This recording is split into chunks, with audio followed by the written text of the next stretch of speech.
Molovay'dan herkese merhaba. Photoshop ile istemediğiniz nesneleri ve görüntüleri nasıl temizlersiniz onu göstereceğim. Elimde 2 adet örnek fotoğraf var. İlk önce birincisinden başlıyorum. Şöyle programın içine sürüklüyorum. Daha sonra buradaki araçları kullanacağız. İsterseniz klavye üzerinden L tuşuna bir kere basabilirsiniz. Dilerseniz sol kısımdaki araçlar kısmından buradaki aracımızı seçebiliriz. Seçtikten sonra şöyle yakınlaşıyoruz şu şekilde ve buradan şöyle kesmeye başlıyoruz. Yani seçmeye başlıyoruz. Şu şekilde.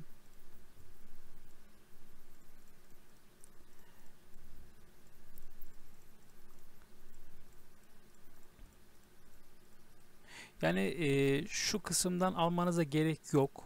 Çünkü bunda fazla detay istemiyor.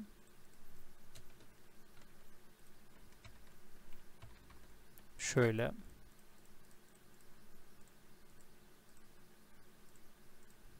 Şu şekilde. Ve uçları şöyle birleştiriyoruz. Evet. Daha sonra klavye üzerinden Shift F5 tuşuna ya da yukarıdaki araçlar kısmına geliyoruz ve Edit'e tıklıyoruz. Buradan File diyor. Buna bir defa tıklıyoruz. Şimdi buradaki ayarlar bu şekilde geliyor. Mesela böyle geliyorsa sizde direkt bunu bu şekilde yapıp ok tuşuna basıyorsunuz ve bekliyorsunuz. Şu an fotoğrafı işliyor. Bilgisayarınızın performansına göre biraz hızlı da olabilir, yavaş da olabilir. Birazcık bekleyeceğiz.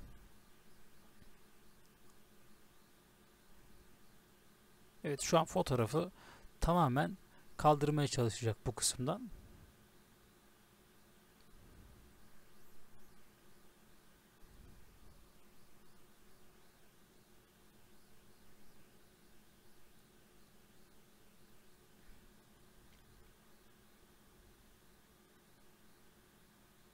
Şimdi fotoğrafın boyutu biraz fazla olduğu için işlemesi biraz uzun sürebiliyor. Evet, şimdi gördüğünüz gibi fotoğrafımızı çok güzel işledi. Tabi şuralarda ufak tefek kötü bir görüntü oldu. Fakat bunları düzeltebiliriz. Şöyle baktığınız zaman gayet güzel bir çalışma oldu. Şöyle geri gidelim. Şimdi diğer bir işleme geçelim isterseniz. CTRL Z diyorum ve işlemi geri aldım. Seçili alana hiç dokunmuyorum. Direkt klavye üzerinden J tuşuna basabilirsiniz. Ya da buradan buradaki aracı seçebilirsiniz. Fare üzerine sağ tıklayıp buradan boyutunu şöyle ayarlayabilirsiniz. Şu şekilde. Ve buradaki seçili alanı şöyle boyuyoruz. Gölge gibi yapıyoruz yani bu kısmı.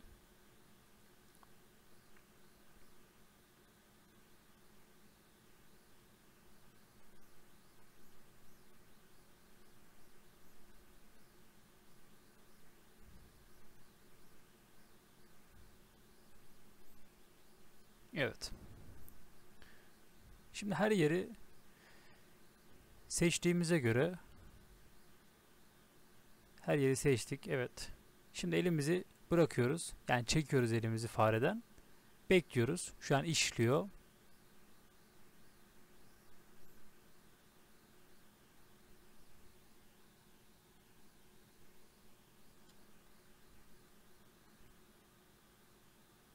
Evet, fotoğrafın kalitesi fazla olduğu için işlemesi uzun sürüyor. Ama bekleyin.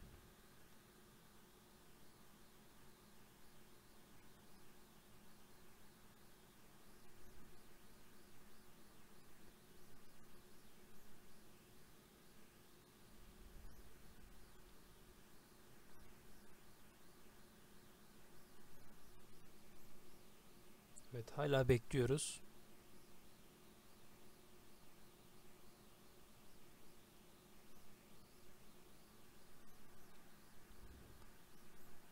işlem bayağı uzun sürüyor. Şimdi bizim alan birazcık büyük olduğu için işlemesi ister istemez uzun sürüyor.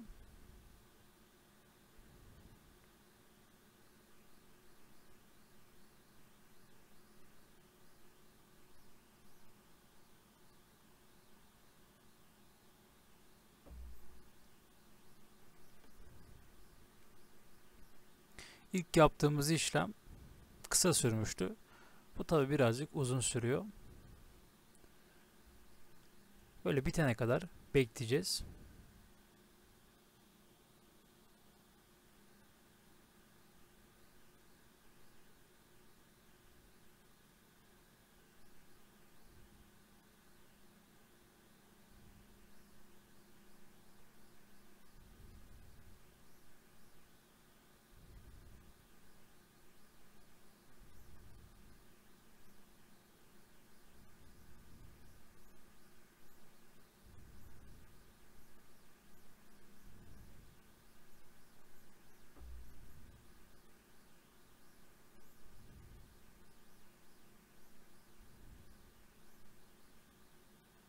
Evet.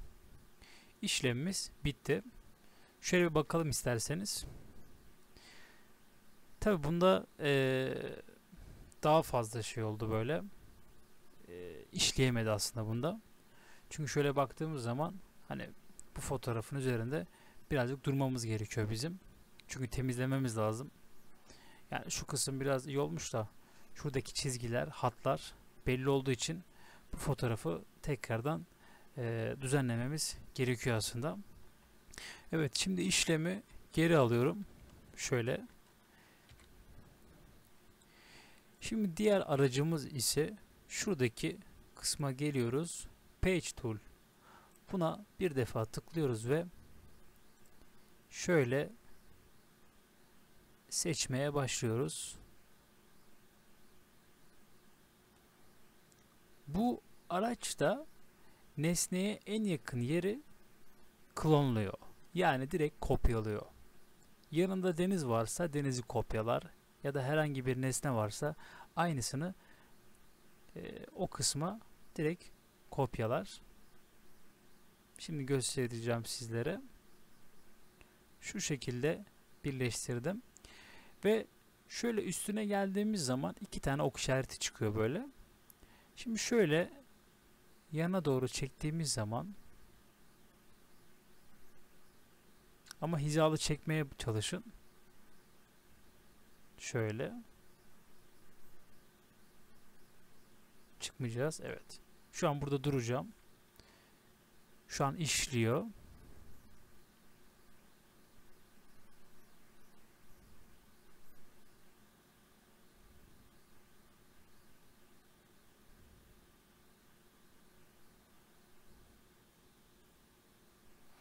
Evet, fotoğrafın kalitesine göre işleyiş tarzı değişiyor. Yani işleyişi değişiyor diyeyim.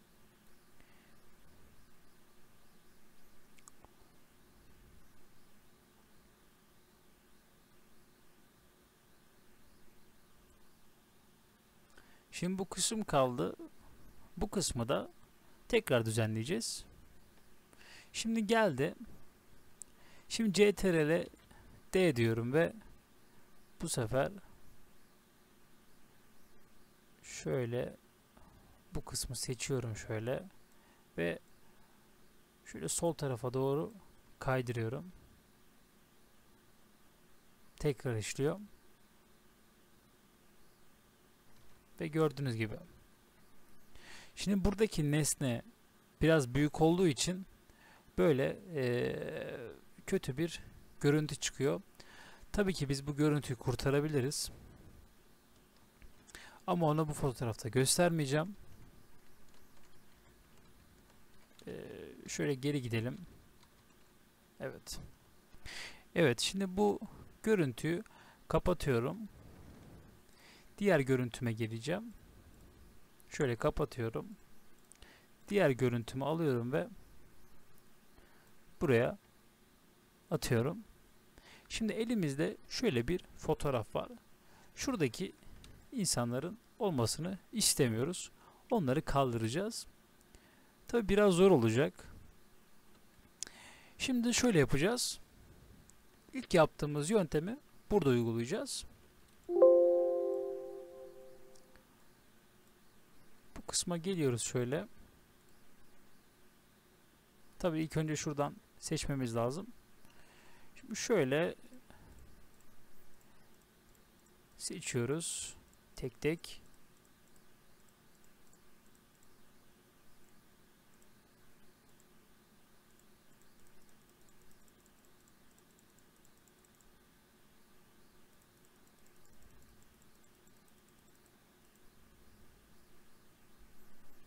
Şöyle yapacağım.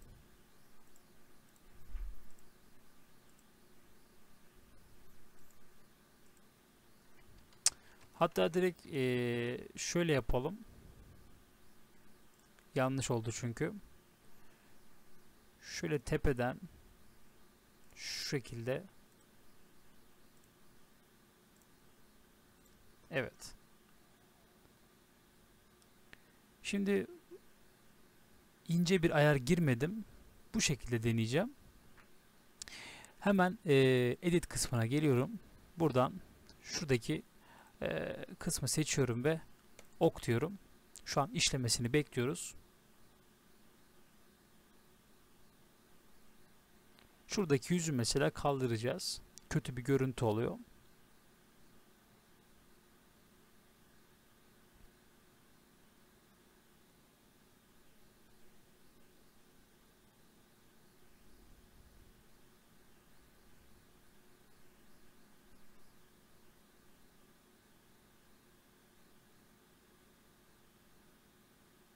Evet. Şimdi görüntümüz kalktı. Şimdi ise buradaki arta kalan şeyleri temizlememiz gerekiyor. Tabii şu an şöyle baktığınız zaman pek kötü bir görüntü yok aslında. İstesem burayı bulanık bir arka plan yaparım ve arka tarafı komple temizlemiş olurum. Fakat ben öyle yapmayacağım. Şimdi buradan klavye üzerinden S tuşuna basabilirsiniz. Ya da sol taraftaki klon kısmını seçebilirsiniz. Seçtikten sonra buradan size'ını ayarlıyoruz. Şöyle. Ve daha sonra bir alan seçiyoruz buradan. Şöyle. Şuradaki alanı mesela ben alt tuşuyla seçiyorum. Alt tuşuna bir kere, yani bir kere demişim, alt tuşuna basılı tutuyorum ve buradaki alanı seçiyorum. Seçtikten sonra şöyle yavaşça aşağı yukarı kaydırıyorum. Eğer fazla aşağı inersem gördüğünüz gibi direkt aşağı klonluyor, yani kopyalıyor. O yüzden bu işlemi yaparken şöyle sürekli alt tuşuna basıyorum, seçiyorum. Alt tuşuna basıyorum, seçiyorum. Şu şekilde işlemi gerçekleştiriyorum. Mesela şuradaki ağacı yok edeceğim komple. Şöyle kopyaladım. Şu an kendisi klonluyor. Şöyle. Uzaktan baktığınız zaman güzel bir görüntü oluyor. Şimdi klonumu ben buradan çekeceğim. Şuraya tıklıyorum. Şöyle. Şu şekilde yapabilirim. Şu kısma geleceğim şöyle. Tabi burada birazcık size'ımızı büyüteceğiz. Şöyle. Şu şekilde. Gayet profesyonelce bir çalışma oluyor. Küçültüyorum. Şöyle.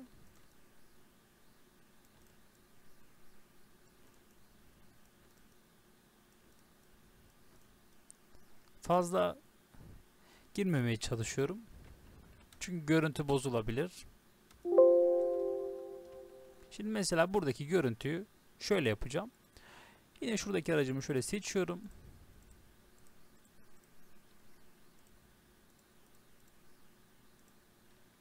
Şöyle. Şuradaki kısma geliyorum.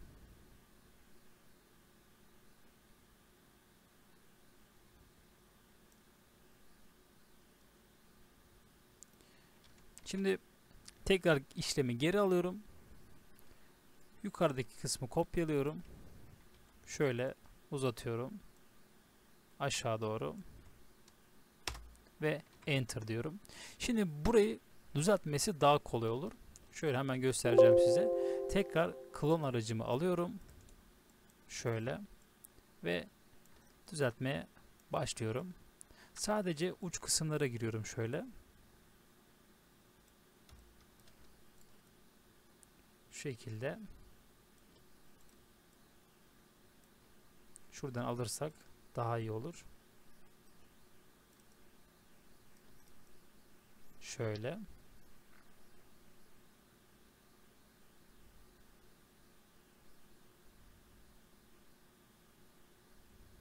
Evet. Gayet güzel oldu. Şimdi buradaki yüzü yok edelim.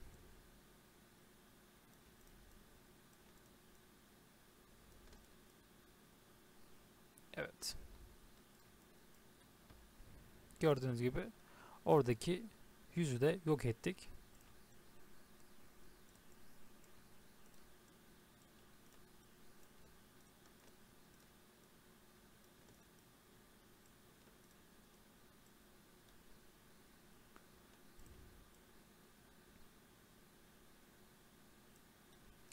Dilerseniz buradaki kısmı da şuraya çekersek daha güzel bir görüntü elde ederiz.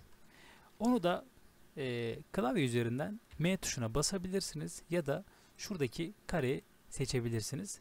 Seçtikten sonra şöyle bir nesnemizi oluşturuyoruz ve CTRL T tuşuna basıyoruz. Bastıktan sonra şöyle yan tarafa doğru çekiyorum. Ya da ESC'ye basıyorum. Klavye üzerinden alt tuşuna basıyorum ve şöyle yapıyorum. Daha sonra CTRL T diyorum ve şu şekilde uzatıyorum ve Enter diyorum. Şöyle gördüğünüz gibi. Tabi bunun arasında biraz renk farkı oluştu. Hemen düzelteceğim. Klonu seçip şöyle. Burayı da şöyle bağlayacağız. Şöyle yukarıdan seçersek daha iyi olur. Şöyle.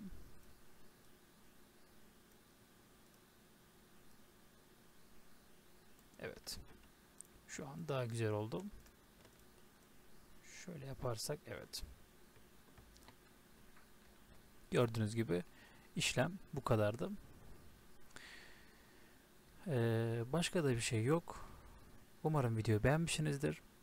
Kendinize iyi bakın. Hoşça kalın.